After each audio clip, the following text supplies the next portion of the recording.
Welcome students. In the previous video we have studied that solid state reaction. इसके बारे में पढ़ा था हमने. solid state reaction definition we have seen and some point also we have seen.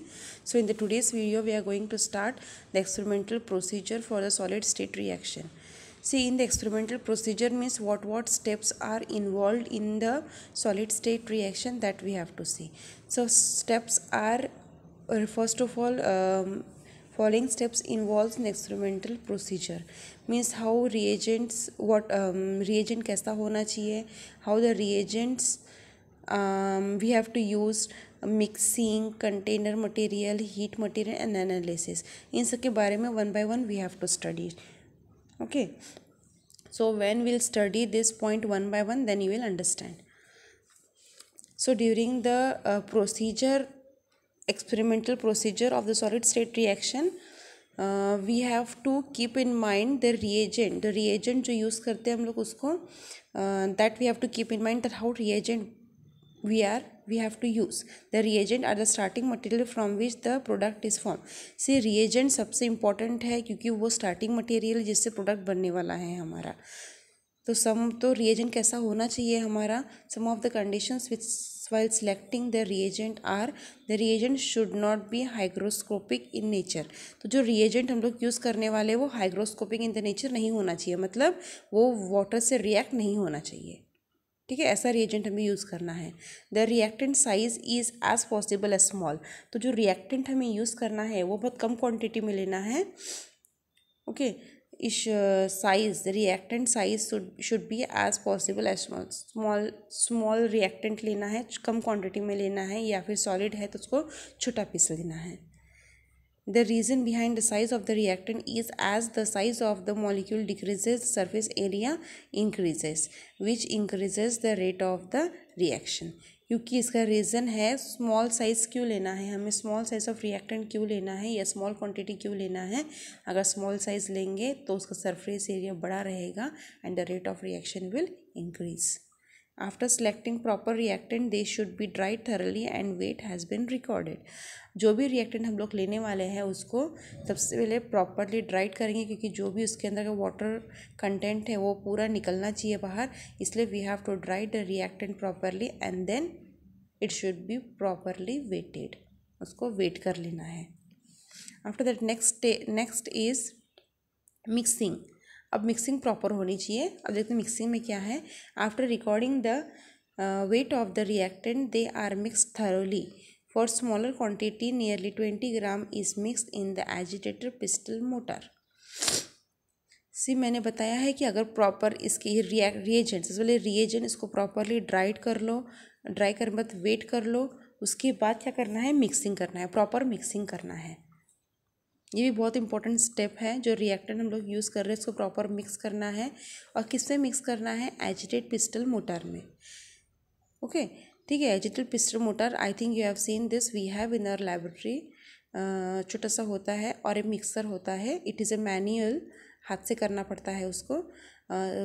C if the reactant we have 20 gram या less then 20 ग्राम, तो small quantity में अगर रिएक्टेंट लेना है हमको तो ही हम लोग ये वाला एजिटेट पिस्टल मोटर यूज़ कर सकते हैं.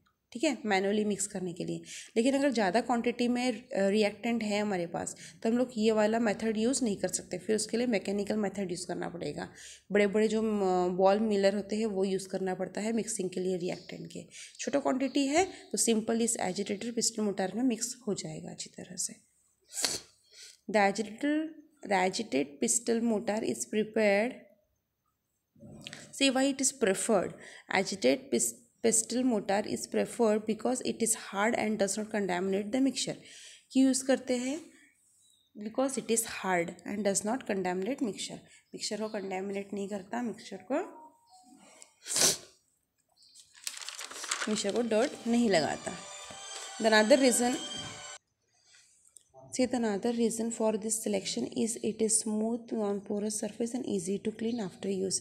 See, one of the other reason of using this agitate जो हम लोग यूज़ करते हैं मिक्सिंग के लिए, उसका अदर एक रीज़न क्या है, अदर एक एडवांटेज क्या है कि वो बहुत स्मूथ होता है और उसका जो अंदर का सरफेस है वो बहुत ही स्मूथ होता है और नॉन पोरस होता है.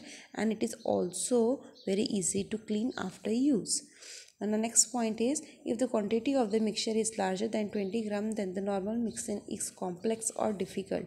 Since normal pestle mortar does not work in such a case, and so in such case mechanical mixing is preferred, the ball mill is generally used. So in the before some time only I told you this thing, that if small quantity of reactant is there for mixing, in that case we can use the agitator pistol mortar. But if we are using the large quantity of the reactant to mix, in that case this method, it is very difficult. So manually mixing we can't do. Manually mixing means ये जो agitator है उसमें हम लोग manually mixing नहीं कर सकते. In that case we have to use the mechanical mixing use करना पड़ता है.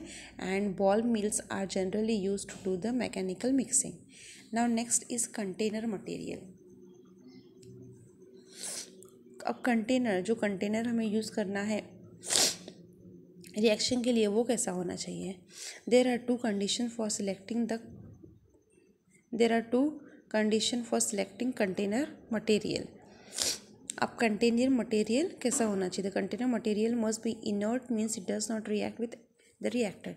अब कंटेनर मटेरियल जो वो इनर्ट होना चाहिए, ताकि inert means it should not undergo reaction with the reactant. जो रिएक्टेंट है, जो इनिशियल मटेरियल है, उसके साथ रिएक्ट नहीं होना चाहिए. ऐसा कंटेनर का मटेरियल होना चाहिए. It's melting point must be greater than 15,000. अब जो कंटेनर यूज़ करने वाले हैं उसका मेल्टिंग पॉइंट बहुत हाई होना चाहिए, क्योंकि हमको the reaction only we have to carry at very high temperature. So the container what we are using to carry out the reaction, its melting point should be higher than the reaction carry out. ठीक है, जो reaction carry out होने वाला है उसके अंदर, उससे भी उसका हाई मेल्टिंग पॉइंट होना चाहिए. So the melting point should be at least 15,000. Generally gold and platinum are use, but they are so expensive. They are oftenly use because of their high melting point. ठीक है, generally जो material हम लोग जो container use करते हैं वो generally gold और प्लैटिनम का बना होता है, because of their high melting point. Platinum has melting point 17,000 and gold has melting point 1063 degrees Celsius. Sometimes gold-based alloy are also used as gold and palladium because it is harder than the pure gold. Generally क्या करते हैं, instead of using the gold and platinum pure, generally जो container बनाते हैं हम लोग, वो pure gold का और प्लैटिनम का ना यूज़ करते हुए हम लोग कभी कभी अलॉय का भी यूज़ करते हैं. अलॉय मतलब दो मेटल मिक्स करके जो बनता है कंटेनर, उसको बोलते हैं alloy, mixture of two elements. तो ऐसे क्यों करते हैं, बिकॉज उसका जो मेल्टिंग पॉइंट है वो इंक्रीज़ हो जाता है, वो बहुत हार्ड और मेल्टिंग पॉइंट उसका इंक्रीज हो जाता है. That's why we are using the alloy container. Now next is heat treatment. अब हीट ट्रीटमेंट कैसी होनी चाहिए, let's see that. The heating program to be use depends very much on the form and reactivity of the reactant. अभी हम लोग जो भी heat treatment देने वाले हैं वो किसके ऊपर डिपेंड करती, totally it depends upon the reactant.